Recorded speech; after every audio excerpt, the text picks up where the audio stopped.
கிராமம்னா என்ன அவ்வளோ இலக்கரமா? எங்கள் ஊருங்க களத்தூர். சோல்ஜர்ஸ் மாதிரி 4 வாத்து பாய்ஸ். புல்லை மட்டும் சாப்பிட்டு பால் தரக்கூடிய பசு மாடுங்க. கொஞ்சம் முன்கோபக்காரி, ஆனால் பாசம் நிறைய இருக்கும். இந்தோ தெரியறான் பாருங்க, அது அவளோட பையன்.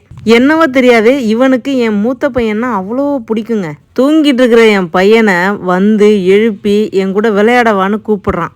உனக்கு முன்னாடியே நான் வெயிட்டிங்கில் இருக்கிறேன்டா என் அண்ணனுக்காகன்னு டிட்டி போய் எவ்வளோ உரிமையாக நிற்கிறான் பாருங்க. நிறைய பேரோட கனவு கனடா போகணும், சுவிட்சர்லாந்து போகணும், யூஎஸ்ஏ போகணும், லண்டன் போகணும்னு. எனக்கா இருக்கட்டும், என் பசங்களா இருக்கட்டும், தொடர்ந்து 4 நாள் லீவ் விட்டா ஊருக்கு போகணுங்கிற எண்ணத்தை தவிர வேற எந்த எண்ணமும் வந்தது இல்லைங்க. டிட்டியோட வாமப்பு எதுக்கு அப்படின்னா, வாங்க காட்டுறேன்.